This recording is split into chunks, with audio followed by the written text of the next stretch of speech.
Solo Leveling Season 2, Episode 5. This is what we're trained to do. The dungeon was alive, not in the way forests breathe or oceans move, but alive in the quiet, suffocating sense that it was watching them.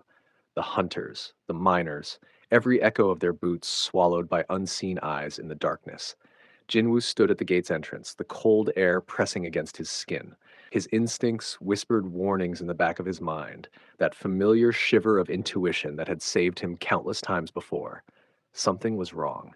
He didn't need the shadows to tell him. He could feel it.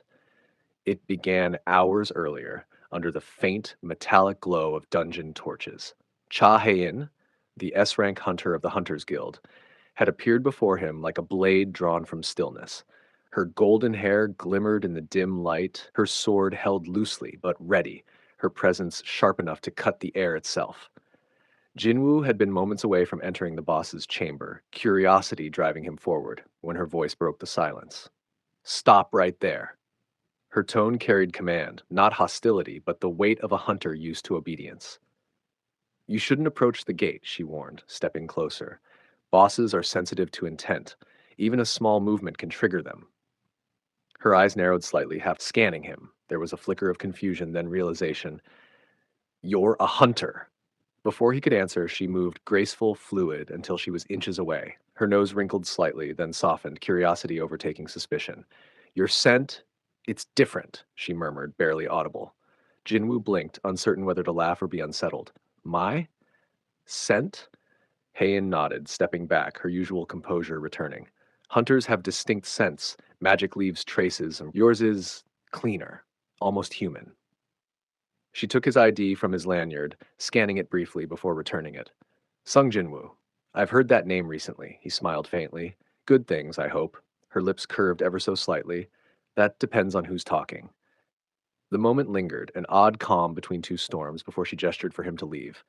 Go back to your team, and next time don't wander near boss gates. Curiosity kills faster than claws. As he walked away, Jinwoo's mind turned over her words. No scent. It was such a small thing, but in a world defined by mana, even small things mattered. Was this too a part of being the player? Later, in the break area of the miners' camp, laughter and the clang of pickaxes filled the air. Jinwoo leaned against a wall, arms crossed, as one of the miners, a burly man named Kim, approached him. So you're the quiet guy who doesn't talk much but works twice as fast, huh? Jinwoo chuckled softly. Something like that. Kim grinned, wiping sweat from his brow. You want to help with the next raid? A rank, maybe C rank. Pays double if you keep quiet and work fast. Double, huh? Double. Jinwoo nodded once. Deal. Behind the casual exchange, there was purpose. Jinwoo wasn't here for the money. He needed the experience, the exposure to stronger monsters to prepare for that place, the Demon Castle. Every fight, every dungeon, every moment of risk was another step toward the strength he needed. When morning came, the Hunters Guild's Strike Squad B prepared for deployment. Their leader, Sun Ki-hoon, stood tall before them, his armor gleaming in the gray light. He was experienced, confident, the kind of man who laughed before battle and inspired others to do the same. Listen up, Ki-hoon called, voice firm. This mission's standard. Clear out the A-rank gate, collect the cores, and come home alive. We've done this 100 times before. He glanced toward Jinwoo, who stood among the porters. You, new guy. Sung Jinwoo, right? Yes, sir. Good. You're with me. Carry supplies, stay behind the front line. If something feels off, you run. Got it? Got it? Got it, Jinwoo replied, though a quiet thought stirred in his chest. Running isn't something I do anymore. The gate shimmered as they entered, the world warping into an endless cavern lit by flickering blue fire. The moment Jinwoo stepped inside, the air changed. Heavy, damp, charged with killing intent. That feeling, the same one that had saved him before, crept up his spine again.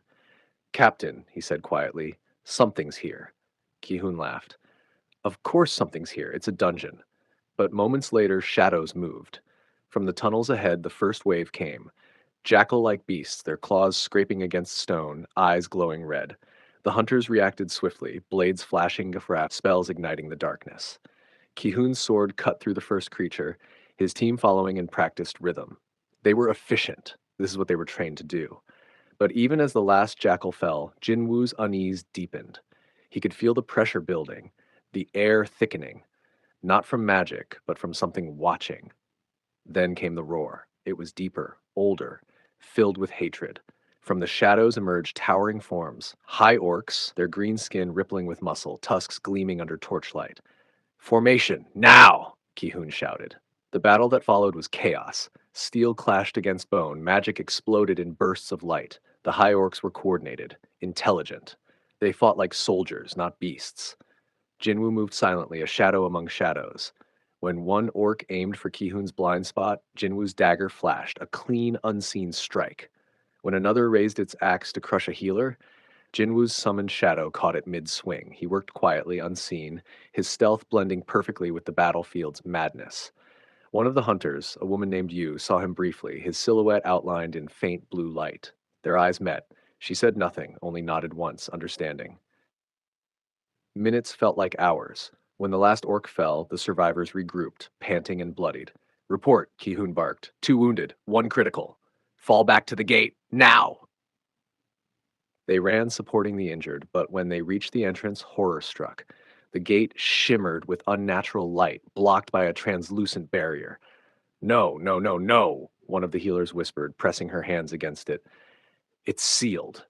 Ki-hoon's expression hardened. Someone cast this, something. As they scrambled to remove it, the sound came again, drums, deep and rhythmic, echoing through the tunnels. Then the chanting began. From the darkness ahead, more figures appeared. Dozens, then hundreds. 50 high orcs, maybe more, each bearing tribal markings, armor of bone and iron. And at their head stood a massive figure, taller than any of them, eyes burning crimson beneath a horned helm. Kargalgan, the High Orc King. He stepped forward, his voice like thunder. Humans, you have trespassed in my domain. The hunters raised their weapons, fear tightening every breath. Ki-hoon met his gaze. We came for the cores. We didn't come to die. Kargalgan's lips curled into a cruel grin. Then fight. Let us see if your courage matches your intrusion. He turned, leaving his warriors behind. If you survive, perhaps I'll grant you death by my own hand. The orcs roared, their voices shaking the cavern. Ki-hoon exhaled sharply, his jaw set. We hold the line. We don't die with our backs turned. He looked at Jinwoo. Porter, get out. You're not a fighter. Jinwoo's gaze flickered toward the orc army, then back to Ki-hoon. You'll need a distraction. Before anyone could stop him, Jinwoo moved, shadows rippling beneath his feet. The battle raged behind him, screams, steel, fire. Jinwoo darted through the tunnels, his heartbeat steady despite the chaos. Halfway to the exit, he stopped as one of the wounded hunters, the same woman Yu, stumbled before him. Blood soaked her side. She pressed a folded note into his hand, her voice trembling. My family, if I don't make it, please. Jinwoo hesitated, then nodded. You will make it. I'll make sure of it. But her eyes told him she didn't believe that. He took the note and ran. Outside, in the mining zone, Chahain stood beside a worker. You said he volunteered? Jinwoo sung? The man nodded nervously. Yeah, Captain Sun's team took him. They went into the A-rank gate. Her eyes darkened. A rank. She turned toward the glowing portal. He's in there right now. The wind shifted, carrying faint echoes of roars and battle. Her heart clenched. She didn't know why, but the thought of Jinwoo in danger unsettled her. Please, she whispered under her breath, come back alive. Inside, Jinwoo stopped running. The passage opened into a vast chamber, Kargalgan's throne room. He could hear Ki-hoon's team still fighting somewhere behind, fading, desperate. Jinwoo's eyes narrowed. He could end this. He would end this. He took a slow breath, shadows rising around him like smoke. His hand rested on his dagger, the air trembling with his mana. Kargalgan turned, sensing him.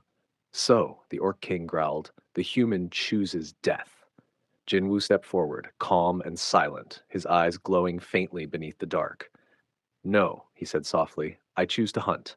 And as the torches flickered, the darkness swallowed them both, the echo of battle fading into the roar of destiny.